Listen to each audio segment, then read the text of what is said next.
Hi friends, உங்க எல்லாரோடையும் ஒரு important and exciting information share பண்ணிக்கிறதுல நான் ரொம்பவே சந்தோஷப்படுறேன். 18th சுவரில்லா சித்திரம், inauguration of my 42nd play. In the play, it is based on a highly successful and critically acclaimed Hindi movie. கணவன் மனைவி ரெண்டு பேருக்குள்ள நடக்கிற ஒரு காம்ப்ளிகேட்டட் இஷ்யூ தான் மெயின் சப்ஜெக்ட் இதுல. நீங்க நினைக்கிற மாதிரி இல்ல. இந்த நாடகத்தை பார்த்தீங்கன்னா அந்த சப்ஜெக்டோட டெப்த் உங்களுக்கு புரியும். இது வந்து மயிலாப்பூர் ஃபைன் ஆர்ட்ஸ் கிளப்ல அரங்கேற்றம் ஆகுது. அடுத்தது 19th மகளிர் காவல் நிலையம் at Mylapore Fine Arts Club.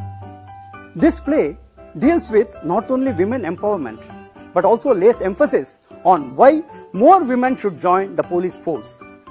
20th அன்னைக்கு ஒரு சிலை ஒரு கொலை, இது ஒரு த்ரில்லர். சிலைக்கு உயிர் வந்தா என்ன ஆகும்?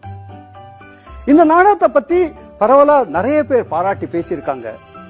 குறிப்பா சொல்லணும்னா 6 ஆர்டிஸ்ட் கிட்டத்தட்ட 50 நிமிஷம் ஆடாம அசையாம அப்படியே சில மாதிரி இருந்தாங்க. Is it possible? அப்படி இருக்க முடியுமா? எஸ், இட் வாஸ் பாசிபிள் அப்படின்னு ப்ரூவ் பண்ண நாடகம் இது.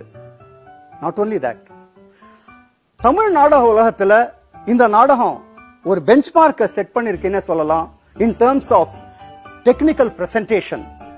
சோ பார்க்காதவங்க அவசியம் 20ஆம் தேதி அன்னைக்கு இந்த நாடகத்தை மயிலாப்பூர் ஃபைன் ஆர்ட்ஸ் கிளப்ல வந்து பார்க்கலாம்.